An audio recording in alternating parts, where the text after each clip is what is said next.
ఋషికొండలో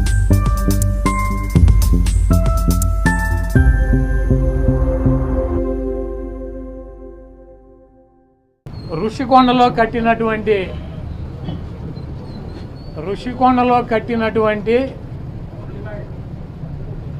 పర్యాటక కేంద్రంలో కట్టినటువంటి భవనాలనే ఈ సిగ్గు ఎగ్గు లేనటువంటి తెలుగుదేశం పార్టీ, ఈ సిగ్గు ఎగ్గు లేనటువంటి ఎల్లో మీడియా అది జగన్మోహన్ రెడ్డి గారి నివాసం అని చెప్పి చూపిస్తున్నారు 3 రోజుల నుంచి. వెళ్ళి జగన్మోహన్ రెడ్డి గారు అక్కడ నివాసం ఉన్నాడా? ముఖ్యమంత్రి అయిన తర్వాత 5 సంవత్సరాలు ఈ తాడేపల్లిలో ఉన్నటువంటి ఇల్లు క్యాంప్ ఆఫీస్ ఇక్కడి నుంచే నడిపాడు ఆయన కార్యాలయాన్ని కానీ ఇంటిని కానీ.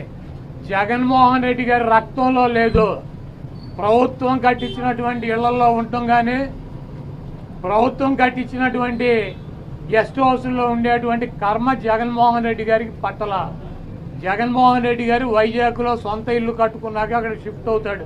అంతేగాని టూరిజం ప్లేస్లో కట్టినటువంటి ఆ హౌస్లో జగన్మోహన్ రెడ్డి గారు వెళ్తాడని చెప్పి ఎవడు చెప్పాడు వీళ్ళకి, వెధవులకే?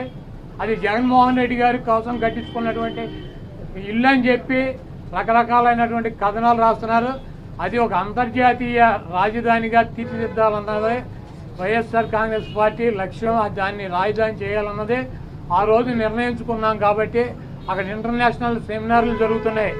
అనేక మంది ఇంటర్నేషనల్ సంబంధించినటువంటి దేశ విదేశాల నుంచి అనేక మంది పారిశ్రామికవేత్తలు వస్తున్నారు. కనీసం వాళ్ళకి సౌకర్యం ఉండటానికి అవకాశం లేనటువంటి పరిస్థితి ఉంది. కాబట్టి ఉత్తరాంధ్రలో